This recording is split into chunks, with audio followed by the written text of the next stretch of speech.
Welcome to the Brea Tar Pits, a very special place that you can visit in the LA region. It actually has asphalt still coming out of the ground. In many places you can walk around and you can actually touch the asphalt. Be careful, it won't come off your finger very easy, and it's really, really sticky. Can you imagine walking around here 10,000 years ago as some of the first humans to inhabit this area, with saber-toothed cats, ground sloths, woolly mammoths that weigh 6 to 7 tons? And then you have to look at something like this, still weeping out of the ground. And you can put a stick in it, you can put your finger in it. Just make sure you know it is really sticky. It is still trapping animals today. And this small one right there can even trap insects.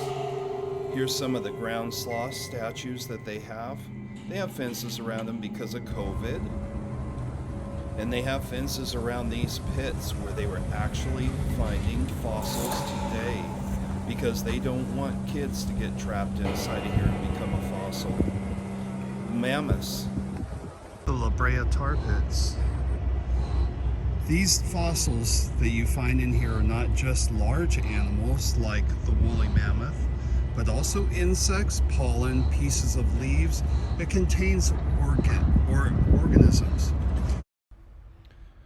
La Brea is filled with fenced-off pits all over the place. Here's one where they found a horrifying fossil of a teratorn, 16-foot wingspan with enough flying capability to take away a 7th or an 8th grader for dinner.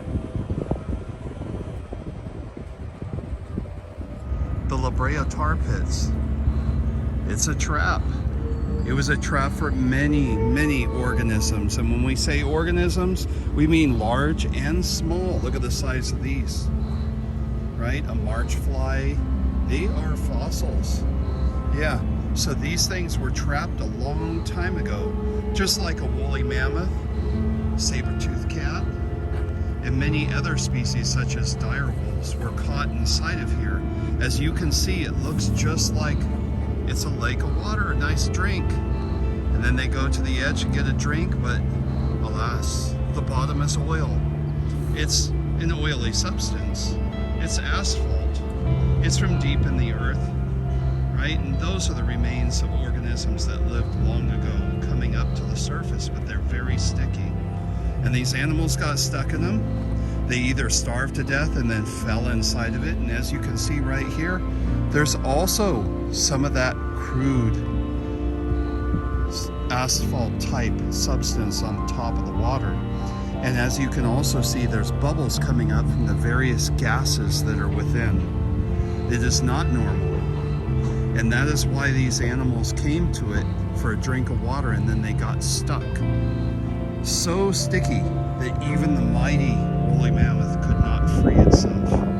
It would get stuck, and as you can see, the statues of the saber-toothed cats in the distance, and dire wolves would come over to feast upon them, thinking, hey, it's not running away. I'm going to jump on it and get something to eat. And then it would jump on it, like this scary-looking saber-toothed cat, standing at 3.5 feet tall. Very, very long incisors, right? And those were used to penetrate at times parts of the neck, including the vertebrae, and cracking it apart, thus paralyzing its victim and leaving it as an easy meal to snack on at its leisure.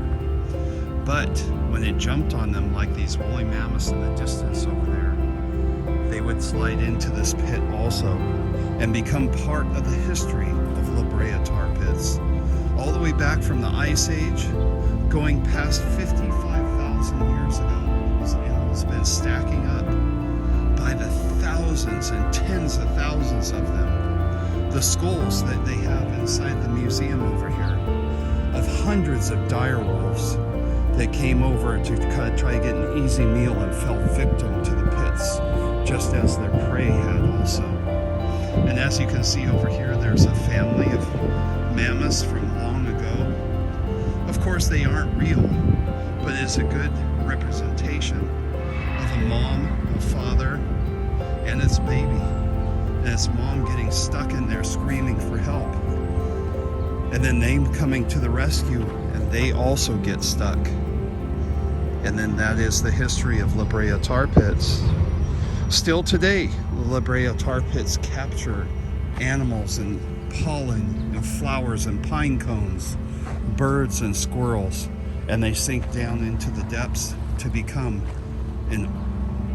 a fossil.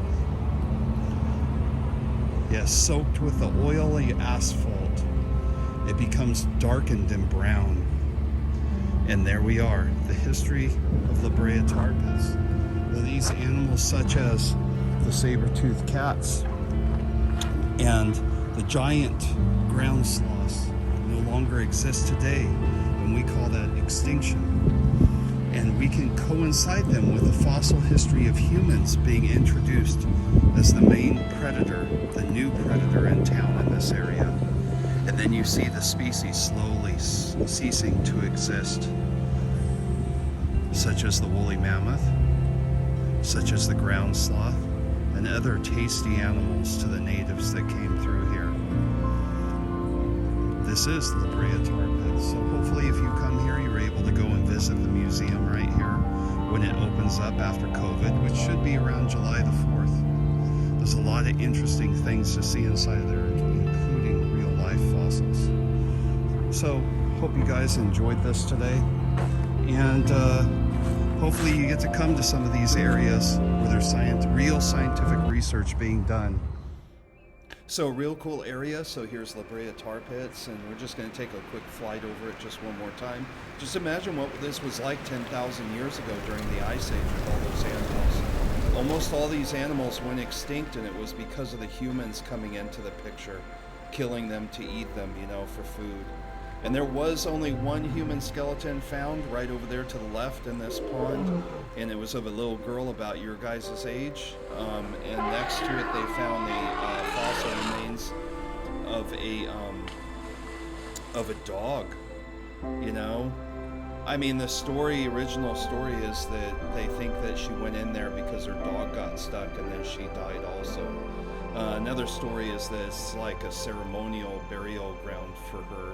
Not really sure which one is true, but this is a really cool place for you guys to go and visit. And the museum should be open this summer, 2021. You can see the paleontologist over here on these tents working while you're there, and you can actually try to talk to them, and there's also some inside the museum. They are doing real scientific work. It is not just a setup like Disneyland. It is the real deal. So, you know, take a trip down there when you go down to LA. Hopefully you'll be able to go to Disneyland, some other places, but you can actually touch the tar around that grassy area down below. You'll see it. Okay, thanks for watching, and make sure you subscribe and like. See you guys later.